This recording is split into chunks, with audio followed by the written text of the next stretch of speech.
नमस्कार, बहुत स्वागत है आपका अपना एमपी में। मैं हूं आपके साथ ऋतु ज्ञानवानी। मेरे सहयोगी न्यूज रूम से पुनीत भी हमारे साथ लगातार जुड़े हुए हैं। कुछ खास खबरों के लिए उनके पास भी चलेंगे। पहले बड़ी खबर आपको बता दें, शिवराज कैबिनेट ने बड़ा फैसला लेते हुए 6 नए मेडिकल कॉलेजों को मंजूरी दी है। इन मेडिकल कॉलेजों में आपको बता दें, मंडला, सिंगरौली, राजगढ़, श्योपुर, नीमच, मंदसौर जैसे आदिवासी जिले शामिल हैं। कैबिनेट में इसके लिए 1200 करोड़ रुपए की राशि को मंजूरी दे दी गई है। 6 नए मेडिकल कॉलेजों की घोषणा के बाद अब मेडिकल कॉलेजों की संख्या बढ़कर 20 हो गई है। और इसी के साथ ही Sanjay Gandhi thermal power plant के प्रस्ताव को मंजूरी दी गई है। गांधी सागर प्लांट के मेंटेनेंस के प्रस्ताव को भी मंजूरी दी गई है।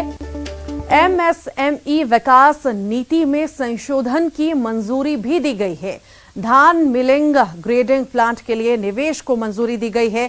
50 करोड़ तक के निवेश को मंजूरी मिलने के साथ ही चावल की गुणवत्ता में सुधार के लिए संशोधन को मंजूरी दी गई है। शिवराज कैबिनेट ने बड़ा फैसला लिया है। मेडिकल कॉलेजों की सौगात दी गई है। बता दें, 6 नए मेडिकल कॉलेज खोले जाएंगे और अब कुल संख्या 20 पर पहुंच जाएगी। श्योपुर, नीमच, मंदसौर में नए मेडिकल कॉलेज होंगे। मेडिकल कॉलेजों की संख्या बढ़कर अब 20 पर पहुंच चुकी है। 6 नए मेडिकल कॉलेजों की सौगात जो है सीएम शिवराज देने जा रहे हैं। अब कुल संख्या 20 पर पहुंच चुकी है। 20 मेडिकल कॉलेजों की संख्या अब हो चुकी है। और इसी के साथ ही कई अहम प्रस्तावों पर भी मुहर लगी है। 50 करोड़ तक के निवेश को भी मंजूरी मिलेगी। 6 नए मेडिकल कॉलेजों को भी मंजूरी दी गई है। शिवराज कैबिनेट का बड़ा फैसला, मंडला, सिंगरौली, राजगढ़ में मेडिकल कॉलेज खुलेंगे। आपको बता दें, श्योपुर, नीमच, मंदसौर में ये नए मेडिकल कॉलेज खोले जाएंगे। आदिवासी क्षेत्रों में मेडिकल कॉलेज को मंजूरी सीएम शिवराज द्वारा दी गई है। मेडिकल कॉलेजों की संख्या बढ़कर अब 20 पर पहुंच जाएगी। नए मेडिकल कॉलेजों के लिए राशि भी मंजूर कर दी गई है। कैबिनेट में 1200 करोड़ रुपए की राशि को मंजूरी दी गई है। Sanjay Gandhi thermal power plant के प्रस्ताव को भी मंजूरी दी गई है। बता दें, गांधी सागर प्लांट के मेंटेनेंस के प्रस्ताव को भी मंजूरी इस कैबिनेट बैठक में दी गई है। चावल की गुणवत्ता में सुधार के लिए संशोधन की बात कही गई है। नए 6 चिकित्सा महाविद्यालय मेडिकल कॉलेज को कैबिनेट के द्वारा मंजूरी दी गई है। मैं यहां यह कहना प्रासंगिक समझता हूं कि कांग्रेस की गवर्नमेंट जो थी, भारतीय जनता पार्टी की सरकार आने के पहले, शिवराज सिंह जी के मुख्यमंत्री बनने के पहले, आजादी के बाद से तब तक कुल 5 मेडिकल कॉलेज थे और आज हमारे मेडिकल कॉलेजों की संख्या इन 5 को मिलाकर 20 हो गई है। इतनी तेजी से चिकित्सा के क्षेत्र में, और आपने ये भी देखा होगा अभी कोरोना काल में हमारे मेडिकल कॉलेजों ने काफी बेहतरीन काम करके दिखाया। ये 5 मेडिकल कॉलेज हैं, इन्हें क्रमशः ही लें। उसकी राशि भी मैं बोलूंगा, उसे क्रमशः माने। मंडला, सिंगरौली, श्योपुर, राजगढ़, नीमच, मंदसौर, ऐसे ये 6 मेडिकल कॉलेज हैं और राशि क्रमशः ही मानी जाएगी। 249.63 करोड़ रुपए, 258.7 करोड़ रुपए, 256.83 करोड़ रुपए, 256.55 करोड़ रुपए, 255.78 करोड़ रुपए और 270.59 करोड़ रुपए। ऐसे कुल ये 900 करोड़ के आसपास के से ज्यादा के, 1000 करोड़ से ऊपर हो गए हैं, तो 1200 करोड़ के आसपास ये राशि आज मध्य प्रदेश की कैबिनेट के द्वारा मंजूर की गई है इन मेडिकल कॉलेजों में। यहाँ यह भी आपका ध्यान आकर्षित करना चाहता हूं मैं कि मंडला, श्योपुर, मंदसौर ये जनजाति बाहुल्य जिले हैं जहां पर कि ये मेडिकल कॉलेज खोले गए हैं और उस क्षेत्र के विकास की दृष्टि से, उस समुदाय को उन्नति की दृष्टि से भी बहुत महत्वपूर्ण निर्णय आज मध्य प्रदेश की कैबिनेट के द्वारा लिया गया है। आज कैबिनेट के द्वारा सीमेंट की वर्तमान स्थान पर प्रशासन अकादमी के पृथक और स्वतंत्र इकाई घोषित करने की भी कैबिनेट ने मंजूरी दी है। सिडबी को एक मुश्त समझौता राशि का आज प्रस्ताव वित्त विभाग के द्वारा आया था। और चलिए इस वक्त सीधा रुख करते हैं न्यूज रूम का। कुछ खास खबरों के लिए मेरे सहयोगी पुनीत हमारे साथ जुड़े हुए हैं। Puneet, over to you. शुक्रिया ऋतु आपका। और चलिए खबरों के में आगे बढ़ते हुए बात करते हैं मुख्यमंत्री शिवराज सिंह चौहान ने जो आपात बैठक बुलाई उसकी, क्योंकि प्रदेश में कोरोना के बढ़ते मामले सामने आए हैं और इसके बाद मुख्यमंत्री शिवराज सिंह चौहान ने कोरोना को लेकर आज एक आपात बैठक बुलाई है। और आपको बता दें कि भोपाल में ही 16 मामले नए सामने आए हैं। ये भोपाल में अलग अलग क्षेत्रों से 16 मामले सामने आए हैं, जिसके बाद गंभीरता को देखते हुए मुख्यमंत्री शिवराज सिंह चौहान ने न केवल बैठक बुलाई बल्कि तुरंत सक्रिय होकर कलेक्टर को आवश्यक कदम उठाने के निर्देश दिए। आपको एक एक कर हम बता रहे हैं कि सीएम ने क्या क्या निर्देश दिए हैं। सीएम शिवराज सिंह चौहान के निर्देश कुछ इस प्रकार से हैं। उन्होंने निर्देश दिया है कि भोपाल एयरपोर्ट रेलवे स्टेशन पर कोरोना की जांच होनी चाहिए। नए वेरिएंट को मद्देनजर रखते हुए काटजू और अन्य अस्पतालों को अलर्ट पर रखा जाए, ये भी मुख्यमंत्री ने कह दिया है। निर्देश दिए हैं आवश्यक मशीन और उपकरणों को चेक करा लिया जाए, एक बार फिर से उनका हो जाए, देख लिया जाए कि वो ठीक से ढंग से काम कर रही हैं कि नहीं। कार्य योजना तैयार करने की ज़रूरत है। प्रशासन पूरी तरह से अलर्ट पर रहे और ज़रा सी भी चूक न होने पाए। जागरूकता अभियान के लिए मुख्यमंत्री खुद निकलेंगे। एक बार फिर से जागरूकता की ज़रूरत, पूरा प्रशासन अलर्ट पर रहे, मुख्यमंत्री ने ये साफ कर दिया है। और साथ ही मुख्यमंत्री ने निर्देश देते हुए कहा है कि कार्य योजना यानी कि ग्राउंड प्लान जो है वो पूरी तरह से तैयार होना चाहिए। सीएम ने जागरूकता अभियान के लिए भी निकलने की बात कही है। क्या कहा है, सुनवा रहे हैं। अगर सावधानियां नहीं बरती गई तो फिर चीजें बढ़ती है और हाथ से बाहर होती है। और इसलिए भोपाल के लिए तो आवश्यक निर्देश यहाँ दिए ही हैं, लेकिन पूरे प्रदेश में अब अलर्ट हमको रहना बहुत निर्णायक करनी है। क्योंकि पिछली बार थोड़े बहुत केस आए थे तो हम लोगों को लगता था कि इसमें क्या है। इस बार शुरू से ही हम लोग कोशिश ये करें कि इसको वेव किसी भी कीमत पर ना होने दें।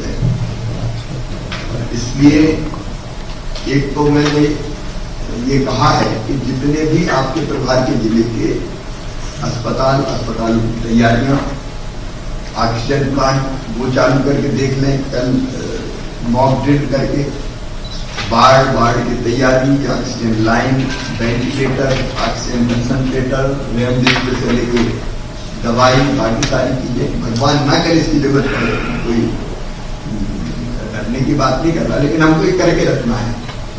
और एक टेस्ट हमारे सबके जिलों में बढ़े, क्योंकि अभी 52-53 हो रहे हैं, इसको 70 तक हम दें, क्योंकि उसी में पकड़ में आएंगे। और ये हमारे हित में तत्काल पकड़ में आ गया तो हमने उसको अलग कर दिया, तो फिर वो फैलने की जो गति है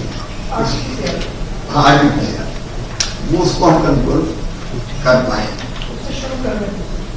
वो आरटीपीसीआर की आरटीपीसीआर का ज्यादा विश्वसनीय होता है और जनता को अवेयर करना पड़ेगा कि हम कार्यक्रम होने दें, हम नहीं रोक रहे हैं, लेकिन मास्क नहीं लगाए तो फिर वो तेजी से बढ़ता है।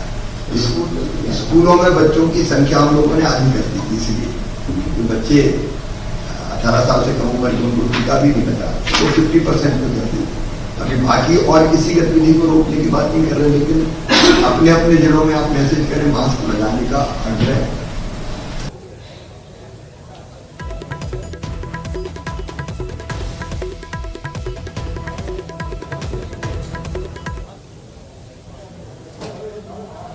तो मुख्यमंत्री शिवराज सिंह चौहान ने साफ तौर पर यह आपात जो बैठक ली, इसमें साफ तौर पर यह कह दिया कि एक क्षण भी लापरवाही नहीं होनी चाहिए। तत्काल इस मामले को गंभीरता से लेते हुए कार्रवाई की जाने की जरूरत है, कार्य योजना तैयार करने की जरूरत है और मास्क लगाना मस्ट अब होगा राजधानी में। चलिए ब्रेकिंग स्टूडियो फिर से चलते हैं। ऋतु, ओवर टू यू। जी शुक्रिया पुनीत। तो बता दें आपको, कोरोना कंट्रोल के लिए सरकार अब सख्त हो गई है। भोपाल कलेक्टर के सख्त निर्देश हैं कि मास्क नहीं लगाने वालों पर लगेगा जुर्माना, अधिकतम 500 रुपए तक जुर्माना लगेगा। मास्क नहीं लगाने वालों पर चालानी कार्रवाई होगी। तो बता दें आपको, कोरोना कंट्रोल के लिए अब सरकार सख्त हो गई है और अब निर्देश दिए गए हैं जो मास्क ना पहने, लापरवाही बरतते हुए नजर आए उस पर चालानी कार्रवाई की जाए। और आपको बता दें 500 रुपए तक का जुर्माना आपको भरना पड़ सकता है अगर आप लापरवाही करते हुए पकड़ाए जाते हैं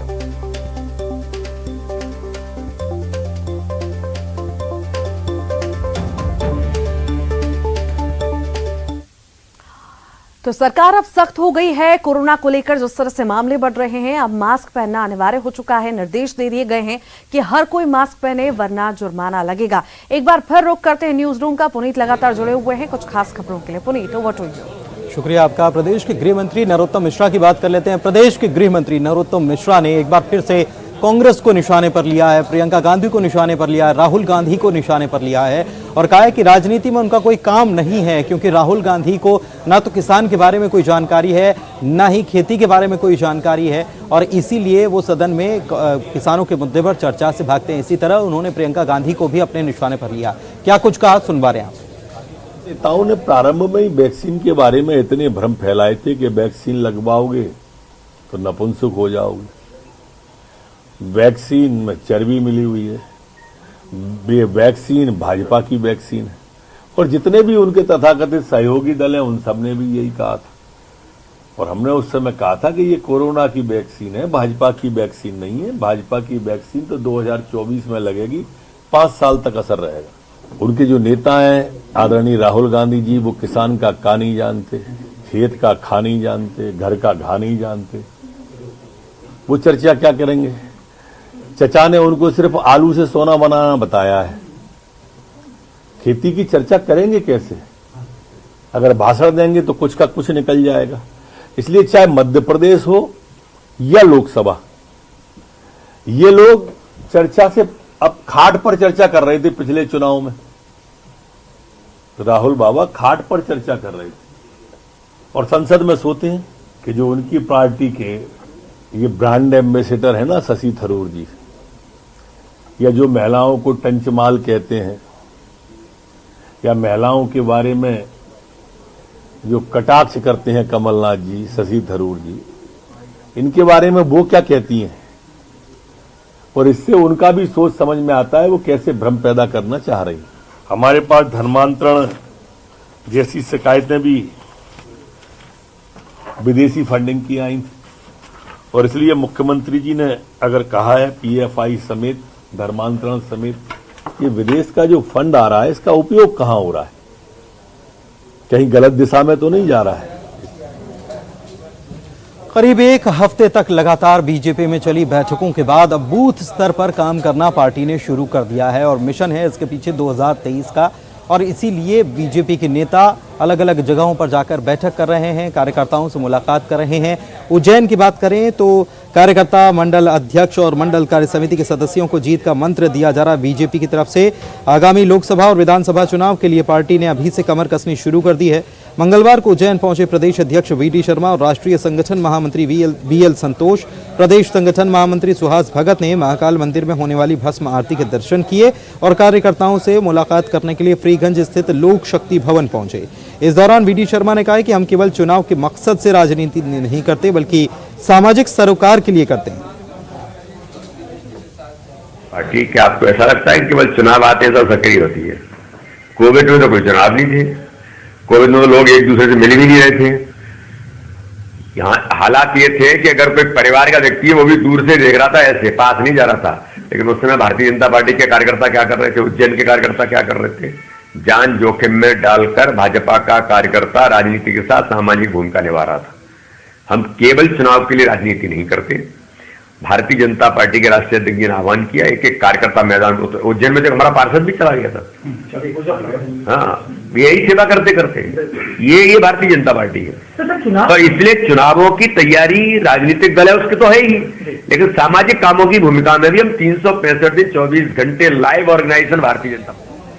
चलिए आगे बढ़ते हैं। छिंदवाड़ा से कांग्रेस के सांसद नकुल नाथ ने कृषि कानून बिल वापस लिए जाने का स्वागत किया है और साथ ही कहा है उन्होंने कि बिना चर्चा के बिल पास करना गलत था। और क्या कुछ कहा, सुनवाते हैं। आप लोगों की मांग थी कि कृषि कानून वापस किया जाए, कल वापस हो गया, उसके बाद भी हंगामा थम नहीं रहा, जबकि पिछली सत्र के दौरान 12 सांसदों ने हंगामा किया, उनको निलंबित किया। उसका असर आज भी है, आज भी कांग्रेस ने वॉकआउट कर दिया राज्यसभा से। देखिए, पहले तो कांग्रेस पार्टी स्वागत करती है कि ये कृषि कानून वापस लिए गए। हमारी 3 मांगे थी। हमारी 3 मांगे ये थी कि कृषि कानून पे चर्चा होए, डिबेट होए। जो किसान इस आंदोलन में लगभग 750 किसान के जाने जो गई हैं, उनको मुआवजा मिले, उनको कॉम्पनसेशन मिले।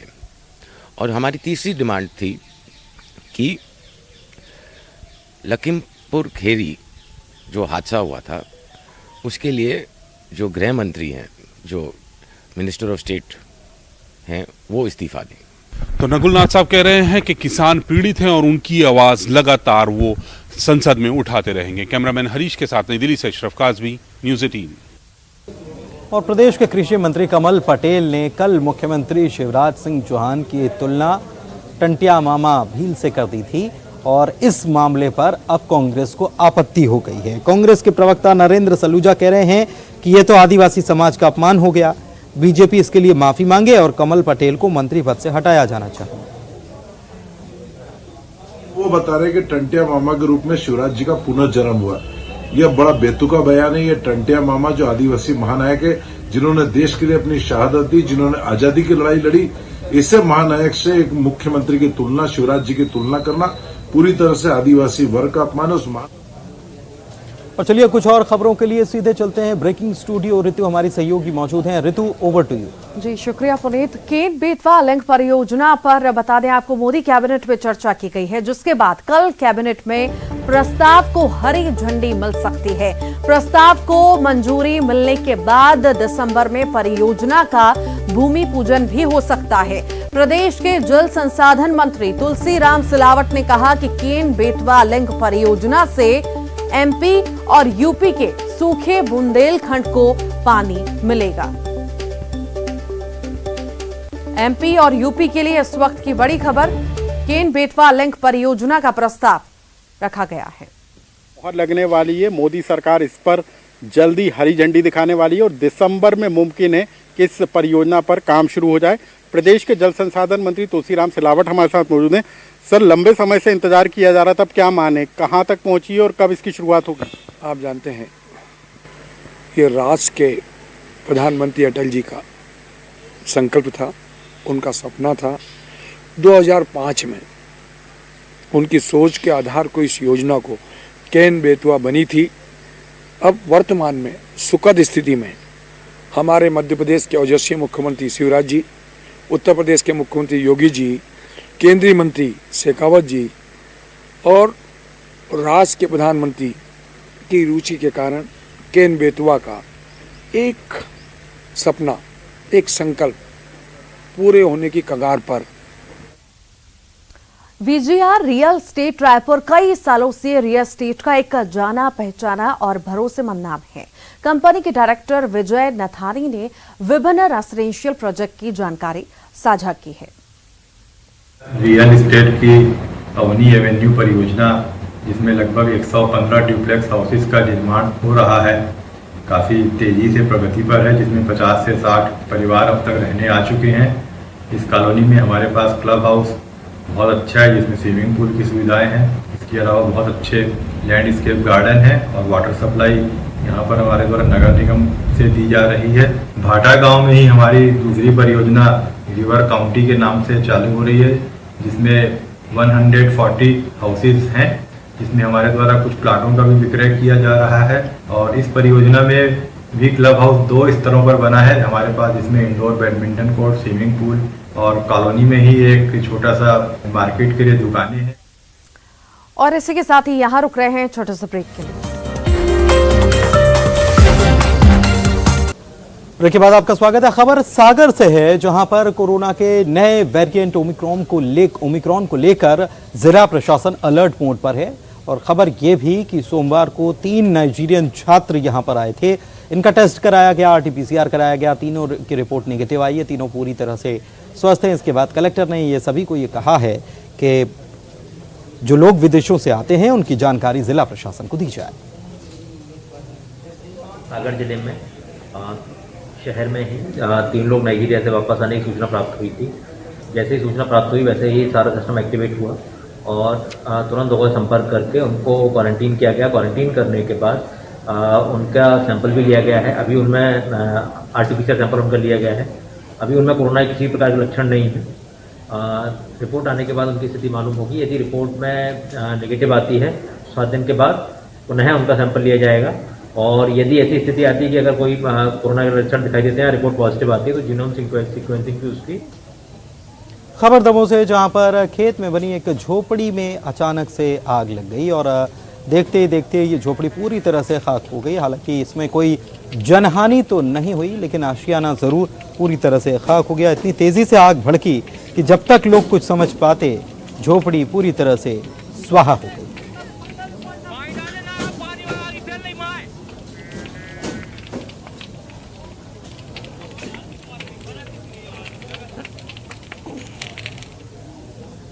जबलपुर से खबर आपको बता रहे हैं, सिर्फ ट्यूशन फीस भरने को लेकर हाईकोर्ट में एक याचिका दायर की गई है और ये मांग की गई है कि जब तक कोरोना महामारी समाप्त नहीं हो जाती तब तक स्कूल खोले ना जाएं और सिर्फ तब तक ट्यूशन फीस ली जाए। मामले पर हाईकोर्ट जल्द सुनवाई करेगा। दरअसल राज्य सरकार ने स्कूल खुलने के बाद पूरी फीस वसूलने का फैसला लिया था, लेकिन एक बार फिर से राज्य सरकार ने अपने ही फैसले को पलटा है और इसमें कहा गया है कि ऑनलाइन क्लासेस चालू रखनी होगी और स्टूडेंट्स की संख्या भी 50% कर दी गई है, 1 से 12वीं तक।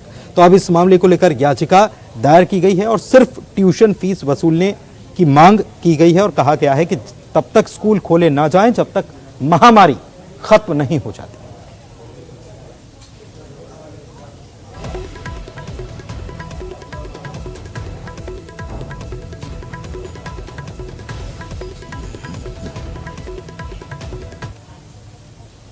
बुरहानपुर से खबर आपको बता रहे हैं, नगरीय निकाय चुनाव की आड़ को लेकर बीजेपी के साथ ही कांग्रेस और आम आदमी पार्टी की तरफ से भी यहां पर तैयारियां शुरू कर दी गई हैं। बीजेपी की तरफ से इस पूरे मामले को लेकर प्रतिक्रिया भी आई है।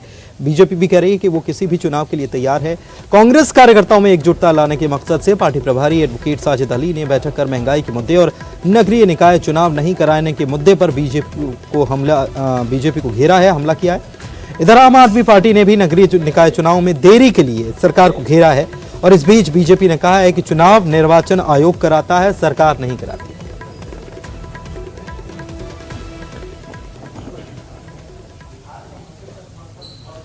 बुलेटिन में इतना ही। मुझे और मेरे सहयोगी को दीजिए इजाजत। नमस्कार।